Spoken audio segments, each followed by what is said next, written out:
Before the cameras invaded the block, before the missing girl's name made headlines, before anyone even considered a crime in that old, forgotten warehouse, there was only silence. The kind of silence that screams, that weighs on the chest, and that spreads to corners where no one usually looks. And it was precisely in this place of oblivion that it all began. Not with a uniformed hero, nor with a formal complaint or an obvious clue, but with a black boy, tired-looking and dressed simply, who carried in his pocket something no one wanted to see. A torn, dirty piece of paper, folded so many times that the writing was barely visible. He entered the police station with timid steps, like someone carrying the weight of a secret too great for their age. The officers, too busy with the chaos of their shift, barely noticed his presence. It took persistence, it took courage, it took breaking the invisible barrier that separates those who are heard from those who merely exist. And when one of them finally took the note with disdain, unaware of what he was about to discover, the fate of that city began to change. Because on that crumpled paper, there weren't just words. There were coded screams, subtle clues, details that only someone attentive to silences would be able to decipher.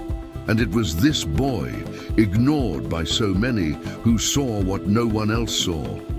What if he hadn't delivered the note that morning? The question no one wants to ask, and which this story is about to answer, is how? Many times does the truth pass before our eyes, and we simply choose not to see it. If this story has kept you hooked so far, subscribe to the channel and leave a like so you don't miss the next stories. Andre Parker was no different from so many other invisible children in Chicago, but within him lay a gaze capable of perceiving what most missed. An only child, he lived with his mother in a small apartment on the 5th floor of an old building, where the walls creaked in the wind, and the neighbors always seemed to have more problems than solutions.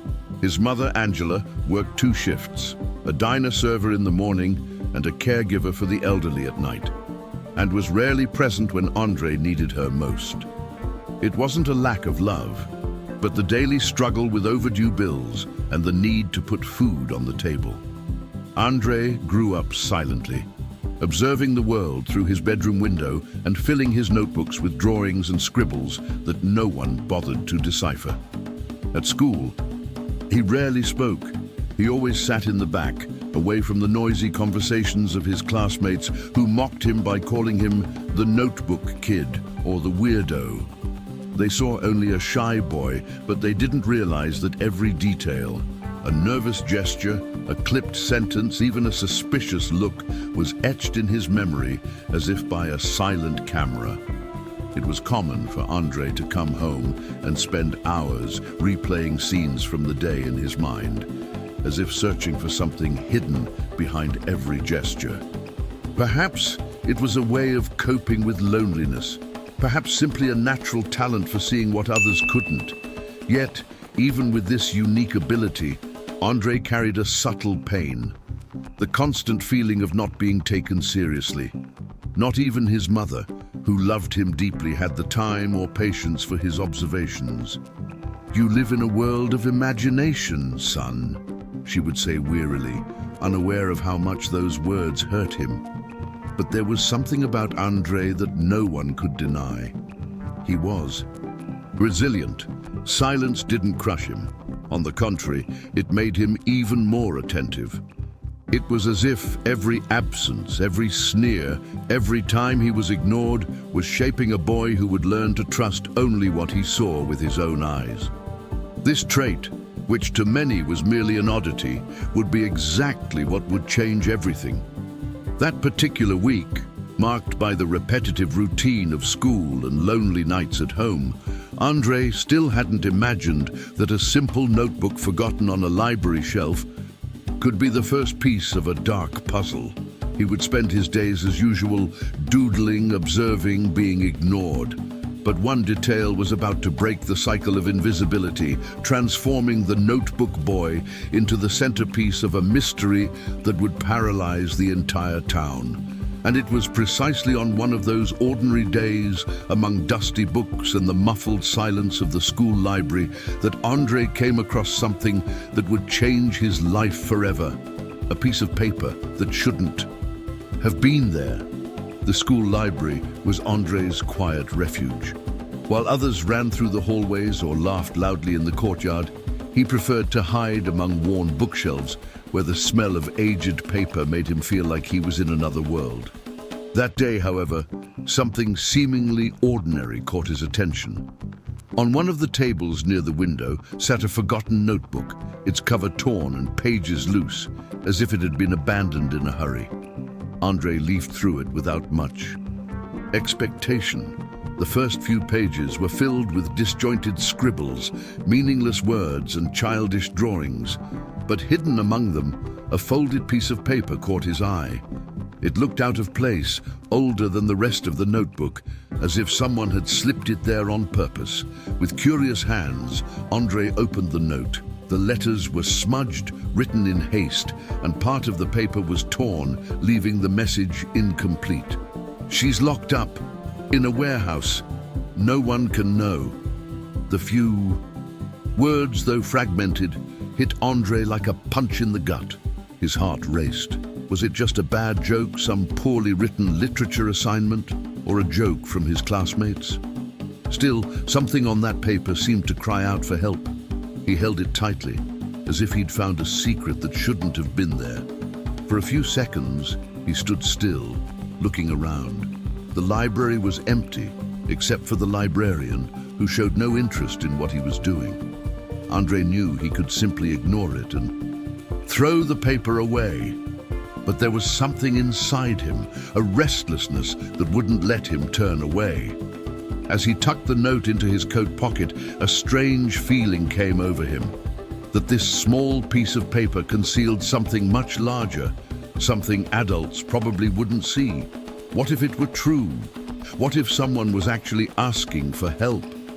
It was at that moment that Andre realized he couldn't just keep this secret. But what would happen when he tried to share his discovery would completely change the course of history. That night, upon arriving home, Andre locked himself in his room with the note still hidden in his pocket. The small piece of paper seemed to weigh a ton, as if it held a secret no one else dared to hold. He spread it out on his desk, illuminating it with the dim yellow light of the lamp, and began to examine every detail. The blurred words weren't the most striking thing now. There were dark stains at the edges of the paper, something between dirt and rust, as if it had been ripped from somewhere damp. Looking more closely, Andre noticed numbers scrawled in the bottom corner. A 4, maybe a 7, followed by something that looked like part of an address, but too incomplete to make sense. The boy grabbed his sketchbooks and began copying the note, trying to decipher the torn letters and imagine what might have been written before the paper was damaged. With each attempt, the sentence seemed to come to life, as if begging to be read correctly. "She's locked in a warehouse. No one can know." It didn't sound made up. It didn't sound like a schoolyard joke. It had the urgency of someone desperate, begging for help. Andre felt his heart race. He considered telling his mother, but remembered the times she'd called him a dreamer, saying he made up too many stories. He also thought of his classmates, who would surely laugh at him. However, the more I looked at that note, the more convinced I became that it wasn't just a figment of my imagination. He opened the window and let the icy wind blow against his face. The distant sound of sirens seemed to echo alongside the written words. The boy couldn't shake the feeling that there was someone, somewhere, waiting to be saved. A piece of paper shouldn't have so much power, but in that moment, Andre knew he was facing something far greater than he could comprehend. And even without knowing it, this conviction would be the first step on a journey that would change not only his life, but also the fate of a missing girl who no one else believed was alive. Driven by this certainty, Andre decided to seek help. But when he tried to share his discovery, he encountered disbelief, contempt, and closed doors that would only deepen his loneliness. The next morning, Andre woke with the note still stuck in his mind like an insistent echo. He knew he couldn't simply ignore that call. The paper remained folded in his pocket, as if glued to his body, and every time he touched it, a shiver ran down his skin. All the way to school, his eyes wandered the streets, wondering if anyone there was hiding the secret those words held. It was then, on his way home, that Andre encountered a neighborhood police officer known as Officer Ramirez. The man was seen as friendly, always waving and joking with the community's children. Summoning all his courage, Andre took the note from his pocket and handed it to the officer. "I found this at school. I think it's important," she said with a shaky voice, trying to keep her gaze steady. Ramirez glanced quickly at the paper, laughed, and shook his head. "Kid, this is something out of a movie. It must be some kind of prank from your classmates. Don't worry about nonsense." Those words were like a bucket of cold water. Andre tried to insist, explaining the scribbled numbers, the strange feeling he'd had upon seeing the paper. But the officer simply put the clipboard away and walked on, leaving the boy standing in the middle of the sidewalk. Disappointed, Andre arrived home and, in a last attempt, showed the note to his mother. Angela, exhausted after more than 10 hours of work, just sighed. "Son, you need to stop living in your imagination. Aren't we already having enough problems? Don't create more." Andre fell silent. Inside, anger mixed with sadness. No one took him seriously. Not the police, not his mother, not the school. The weight of loneliness seemed to crush him even more, but at the same time a flame was ignited. If no one would listen, he would find the answers himself. That night, as he stared at the ceiling in his bedroom, Andre made a silent decision. He wouldn't give up. The note wouldn't be forgotten in a drawer, much less treated as a joke. This was a calling, and he would answer it, even if he had to face it alone. Driven by rejection and the certainty that something was wrong, Andre prepared to act in secret. And it was in this solitary choice that his life began to become dangerously intertwined with the truth everyone feared to discover. In the darkness of his room, with the note still open on the table, Andre realized the only way to be heard would be to prove, on his own, that it wasn't just his imagination. He grabbed his notebooks, pencils, and an old flashlight that had been forgotten in the closet and began scribbling makeshift maps. The numbers and squiggles on the paper, which had previously seemed meaningless, began to take shape when compared to the streets he knew. The combination seemed to point to a forgotten area on the outskirts of Chicago, a cluster of abandoned warehouses that everyone avoided for fear of crime. The boy's heart was pounding. He knew the risk, but he also knew he couldn't just fold his arms. So, on a grey late afternoon, as the sky began to be swallowed by heavy clouds, Andre left home silently without telling his mother. The path was long, and each step felt like he was crossing an invisible boundary. Arriving at the site, he found rusted sheds, broken windows, and graffiti-covered walls. The wind whistled through the metal gaps, and the sense of abandonment only heightened the tension. Andre took a deep breath and entered through a half-open side door. The smell of dust and rust was so intense it almost made him retreat, but curiosity and that instinct that told him something was there kept him going. With the flashlight trembling in his hand, he illuminated the interior of the warehouse. At first, nothing but old boxes and scraps of wood, but as he moved forward, his eyes began to capture disturbing details: chains attached to the floor, scraps of children's clothing forgotten in a corner, remains of food still fresh, as if someone had been there recently. Andre swallowed hard. This wasn't a coincidence, nor was it a fabrication. The evidence before him was all too real. He pulled his phone out of his pocket and began snapping away. feeling like every click of the camera was proof that could save someone. However, with every step he took, the feeling of being watched grew. The shadows seemed to move, the silence was punctuated by distant noises, and the chill of the approaching night made the atmosphere even more menacing. The boy knew he should get out of there as soon as possible, but something told him there was still one missing piece to complete the puzzle. He had no idea that what he was about to discover would not only confirm his suspicions, but also put his life in real danger.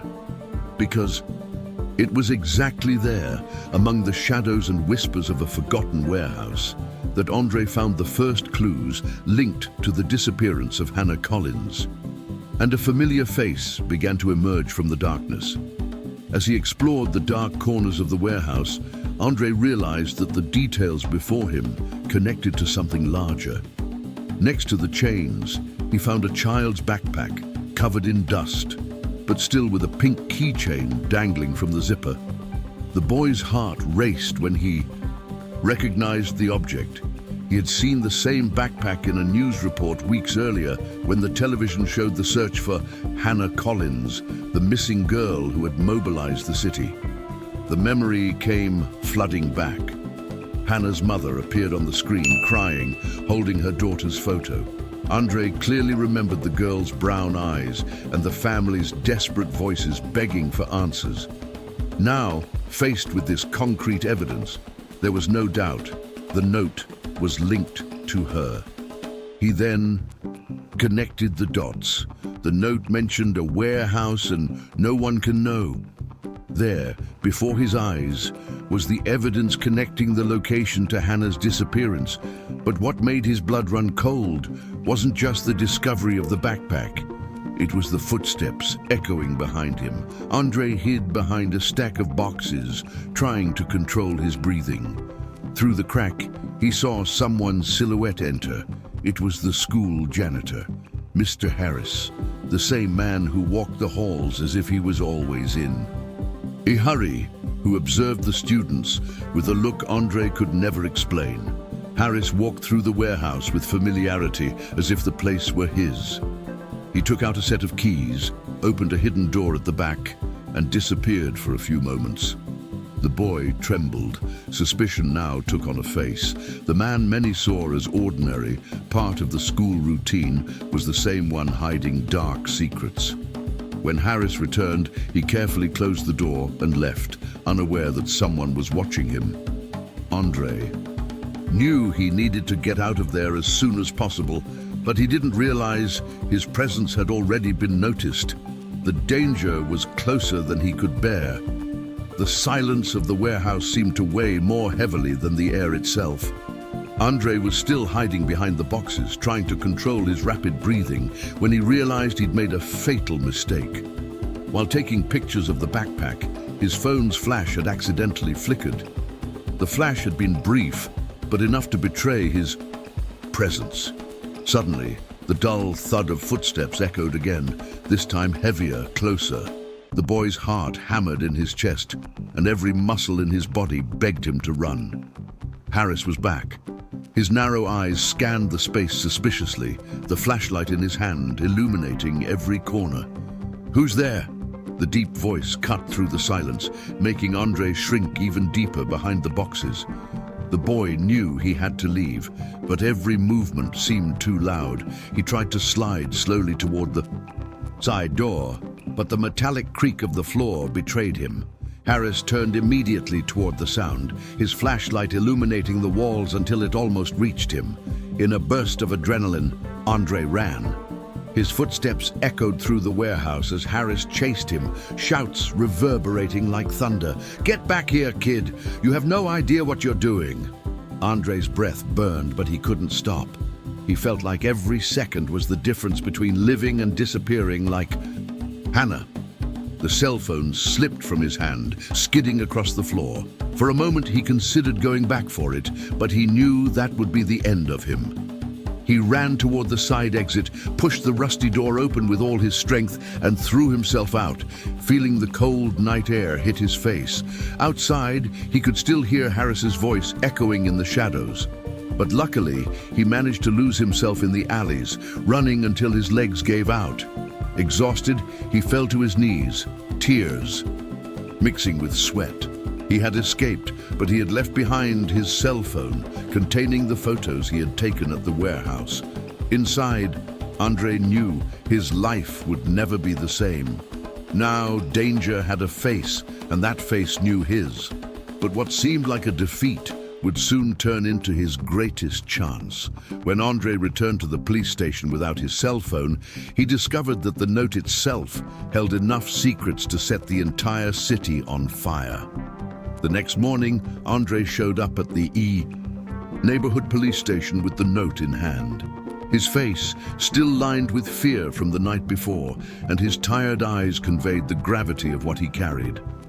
Officer Ramirez, the same one who had ignored him before, looked at him with disdain. "You again, kid," he murmured, almost laughing. But this time, Andre didn't waver. His voice, though low, carried firmness. "She's there. I saw her." As Ramirez shook his head, an older detective, Michael Miller, approached. Known for his attentive gaze, he noticed the boy's unusual seriousness. He took the note, examined the blurred words, and frowned. Something about the paper, combined with Andre's frightened expression, awakened in him the feeling that this wasn't just fantasy. "Where did you find this?" he asked, his deep voice echoing through the hallway. Andre explained everything: the notebook in the library, the numbers, the backpack with the pink keychain, the chains, and the desperate rush to the warehouse. Each word seemed to stitch together a picture that finally made sense. Miller called in other officers, and within minutes, the station, which had previously ignored the boy, was in an uproar. Police cars were called. Sirens wailed. Reporters began swarming the area when the first rumors emerged. "There are solid leads on Hannah Collins." The news spread like wildfire, and soon the entire city was buzzing about the boy who had brought crucial evidence to the police. For the first time, Andre didn't feel invisible. But along with the relief, fear grew. If Harris discovered he'd spoken, what would he do to silence him? What Andre didn't yet know was that the revelation would pave the way for a risky operation where every minute would be decisive, and Hannah Collins' fate was about to be decided in front of the entire city. Night fell over Chicago with an unusual heaviness. Police cars lined up in front of abandoned warehouses, their sirens muted to avoid giving away the operation. Armed police officers moved silently, receiving brief instructions from Detective Miller. Helicopters circled overhead, illuminating the shadows with beams of light that sliced through the sky like blades. Outside, journalists waited anxiously for any sign.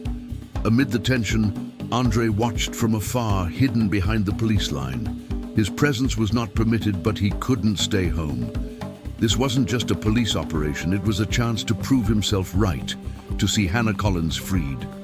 When the signal was given, the silence was broken. Doors were smashed open with dry explosions, and tactical teams stormed the warehouse.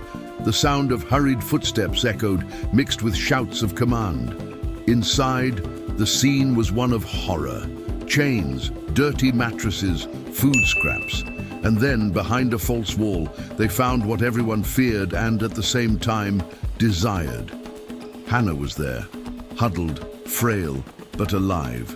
Her eyes, brimming with tears, reflected both fear and hope as she saw the door open. Officers wrapped her in a thermal blanket, calling her name as if to bring her back into the world. Outside, the crowd roared as the girl was carried out, bathed in the glare of the floodlights. And Harris, the janitor, was captured trying to escape through the back of the warehouse. Handcuffed, his gaze held a silent hatred, directed not at the officers, but at the boy who had dared to challenge him. Even from a distance, Andre felt that gaze pierce his soul like an unfinished threat. The city's cry, however, was louder. Chicago vibrated with shock and relief. Hannah was saved. The boy no one had heard had been proven right. But after the euphoria would come silence. And in that silence, Andre would have to face not only the memories of danger, but also the weight of finally being seen by those who had ignored him his entire life. The morning after the rescue, the school seemed to have transformed into an unrecognizable place, as if the atmosphere filled with indifferent. Glances and muffled laughter had been replaced by a curious and respectful tension. The hallway, once a scene of silent jeers and snide comments that Andre tried to ignore, was now filled with whispers that followed him at every step. Echoes of a recognition he had never imagined receiving. Every door, every window seemed to reflect his presence with a newfound attention, charged with a mixture of admiration, surprise, and, in some cases, regret for not having believed him sooner. The newspaper. Headlines scattered throughout the school lobby and in the hands of curious students depicted his image in large, bold letters. 11-year-old boy helps police uncover whereabouts of Hannah Collins. It was as if the invisible boy had suddenly become the center of a narrative that no one could ignore anymore, and that sudden attention mixed pride and discomfort in Andre, who felt the strangeness of finally being seen by everyone who had previously ignored him. In the schoolyard, the impact of recognition became even more palpable. Teachers who had previously regarded him with suspicion or rarely paid attention to his words now approached, some hesitantly, others shyly, offering words of gratitude that carried, behind each sentence, a silent confession of error. Some even seemed embarrassed for never having recognized Andre's intelligence and sensitivity, for having underestimated his discernment and ability to perceive things other adults overlooked.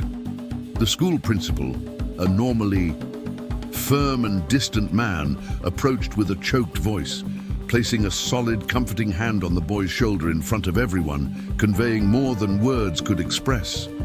"We should have listened to you from the beginning."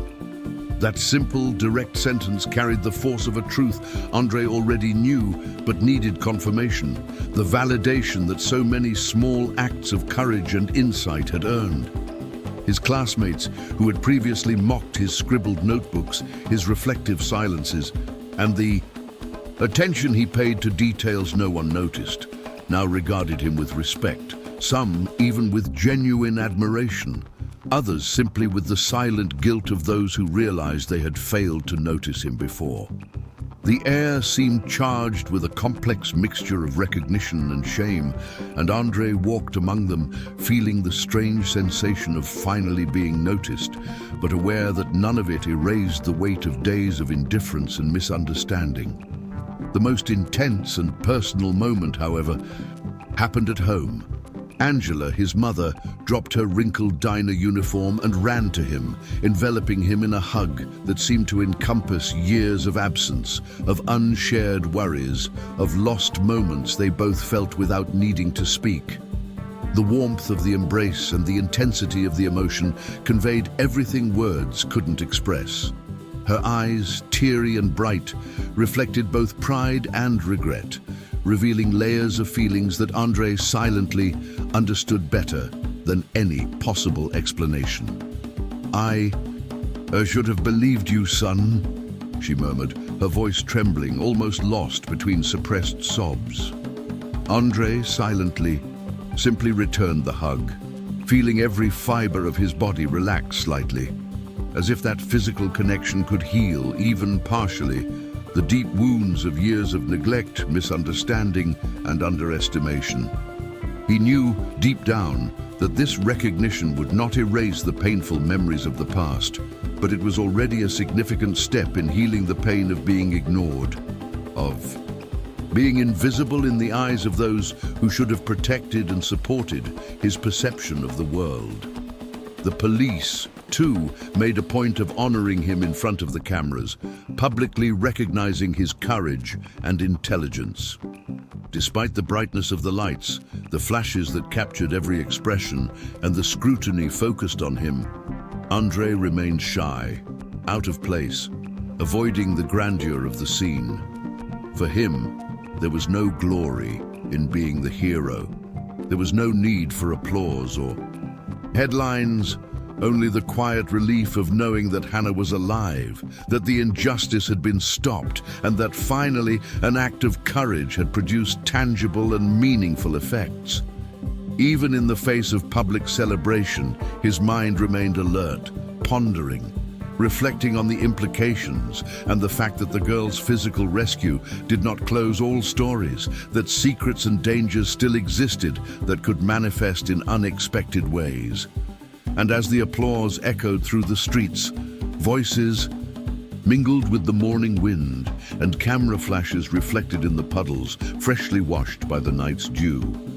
Andre's mind wouldn't rest. There was something inside him that insisted, subtly but firmly, this story wasn't over. Every detail he observed, every movement of the people, every look of recognition and guilt reinforced the feeling that his journey was far from over. The city, which now knew him through acts of courage and insight, still hid mysteries, secrets, and questions he needed to confront, even if no one else noticed. Days later, when he finally found himself alone in his room, surrounded by notebooks, old notes, and the memory of every detail he'd ever experienced, Andre realized that life still had more to reveal. A forgotten detail, small and seemingly insignificant, caught his attention and rekindled the fear and curiosity he'd thought he'd put to rest. A page in one of the notebooks, marked by nearly erased scribbles, revealed a pattern he hadn't noticed before. A sequence of numbers, an incomplete sentence, small marks that seemed coincidental, but which now, before his alert and attentive mind, took on meaning. The chills in his spine returned, along with the certainty that each new discovery, each new clue, carried with it the responsibility of understanding something greater, something that transcended the perception of any adult. Andre stood up, feeling the weight of responsibility mixed with excitement and fear. Every detail he encountered seemed to guide him, as if an invisible force were directing his steps toward what lay ahead, preparing him to face challenges he couldn't yet fully comprehend. The belated recognition he'd received at school, the silent and emotional hug from his mother, the tribute from the police, and the respect finally earned by his classmates and teachers couldn't erase the fact that he was about to plunge once again into a reality that would require attention, courage, and keen perception. And even with his heart racing, Andre understood that every clue, every shadow, every sign that still remained hidden was part of a path he needed to travel. For Hannah Collins's story, though saved, was just one among many others waiting to be unraveled by the boy who had learned too early to observe, interpret, and act in the face of the invisible. That night, the city slept in a silence that seemed almost supernatural, a collective relief that spread through the streets lit by yellowed streetlights, while shadows stretched across the alleys and sidewalks as if to hide something no one else could perceive. Meanwhile, inside his room, Andre Parker remained awake, sitting at his small, weathered wooden desk, staring out the window. The nighttime horizon stretched before him, and the distant lights of the houses and buildings twinkled like artificial stars, shimmering almost hypnotically, creating patterns of light that seemed to dance slowly, as if in tune with the rhythm of the city itself. The torn note, now carefully tucked away in a shoebox in the corner of the room, seemed silent, but its presence was constant, almost suffocating, as if reminding the boy that what he had experienced was no mere coincidence, but part of something greater, a mystery hidden in the cracks of reality. There was undoubtedly more to that story than met the eye, more than any adult could imagine or admit. And Andre felt that truth, like an invisible weight pressing down on his chest, making every breath a conscious act of resistance in the face of his own unease. As he tried to organize his notebooks scattered across the table, Andre's mind wandered through thoughts that mixed fear, curiosity, and a quiet determination that only those who carry greater responsibilities than themselves can comprehend. His fingers ran through pages filled with scribbles, hasty notes, and drawings that to anyone else might seem like mere adolescent records, but to him contained signs, patterns, and memories of what he had seen. It was then that something unexpected caught his attention. Among the folded, yellowed pages, he found another note, smaller, even more damaged, hidden almost imperceptibly. The ink was smudged, the words barely legible, but enough to send a shiver down his spine, as if the story of the previous night itself were there, echoing with silent force. It's not over. Someone is watching. The warning was direct, cold, and seemed loaded with intentions that he could not fully understand, but which awakened a mixture of fear and urgency that made him remain still for long minutes, just feeling the pressure in his chest, his heart racing, and his mind trying to organize thoughts that seemed to escape his control. Andre closed his eyes for a moment, taking a deep breath, trying to find some logic, some thread of rationality that could calm the echoes of anxiety stirring within him. But he knew, with painful clarity, that the tranquility he so desperately craved might never come. He was just a boy, a child with responsibilities that shouldn't have belonged to one so young, and yet he carried on his shoulders the weight of truths many adults didn't dare face. Truths hidden beneath the veil of normalcy, beneath easy smiles and self-deceiving words.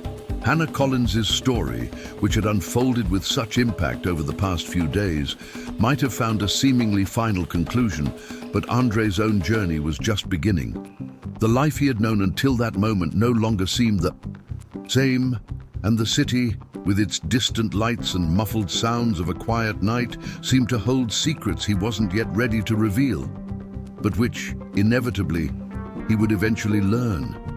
The profound silence of the room contrasted with the whirlwind of thoughts in his mind.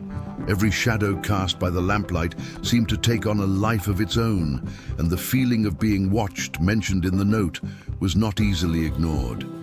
He stood, moving closer to the window, and let the cool night breeze touch his face, mingling with the scent of old paper and pencils that permeated the desk. Andre looked out at the empty streets, trying to imagine who could be watching, where this invisible presence that seemed to follow his every step, every decision he made, was coming from. A sense of responsibility took root even deeper within him, mixed with an instinctive fear that could not simply be dismissed with rational thought. The city, with its secrets and silent histories, now became a territory he needed to know and, in a way, protect, even without fully understanding the extent of what that meant. As his thoughts wandered, Andre began rearranging the notebooks on the table, each page representing a piece of the puzzle unfolding around him. He mentally revisited every encounter, every discovery, every small detail that, to anyone else, might seem insignificant, but which now held hidden meanings, signs of something greater that had not fully revealed itself. And even with the note in his And even with the silent pressure of an observer, he felt a strange sense of clarity, that what had happened was no coincidence, that the torn paper and the hidden warnings were more than simple messages. They were invitations, challenges, tests for him to become something beyond a mere observer, something that could understand reality more deeply and face what many would prefer to ignore. Andre took another deep breath and let his eyes roam the room, absorbing every detail, every object, every shadow, as if searching for clues, as if the physical space itself held fragments of answers he had yet to discover. The note in his hand trembled slightly, and he felt a strange mixture of fear, curiosity, and determination intertwine, creating a silent force that seemed to push him forward beyond what he knew of himself. He was the guardian of a truth no one else could see. And even if he didn't have all the answers, he knew his journey couldn't end then. Something inside him had changed forever, and the responsibility to protect, to discover, to confront whatever lay hidden in the city's shadows became part of his identity, irrevocably linked to the courage born of recent experience. Deep in his chest, Andre felt the weight of fate choosing him silently, inexorably. He understood that every step he took from then on would be shaped by the need to face the unknown, and that every decision would carry the memory of Hannah Collins, the torn note, and the shadows that watched. It was a calling that could not be ignored, a silent commitment that bound him to those secrets most would fear even to acknowledge. And as he gazed at the sleeping city, the feeling of being watched intensified, not threateningly, but as a reminder that the responsibility he bore could not be delegated to another, that he was the only one capable of perceiving and acting upon what lurked beneath the surface of a seemingly ordinary reality. And in the final moment, as the night wind blew gently through the curtains and a profound silence settled in, Andre understood that while Hannah Collins' story might have concluded, his own narrative was only just beginning. He was now more than an ordinary boy. He was a guardian of hidden truths, a watcher of secrets no one else dared face. His every step from then on would carry the responsibility of protecting, discovering, and above all, confronting what the darkness still kept hidden. And with this understanding, even if accompanied by fear and uncertainty, he felt a strange inner strength, a quiet determination that would allow him to continue, knowing that the journey was far from over, that each new chapter would hold even greater challenges, even deeper secrets, and moments that would test his courage in ways he could not yet imagine. If this story touched you, subscribe to the channel now to follow each new moving story. Turn on the bell so you don't miss the next chapters, because Andre Parker's journey is just beginning, and what he discovers next could completely transform your perception of secrets, courage, and the invisible that watches us at every moment.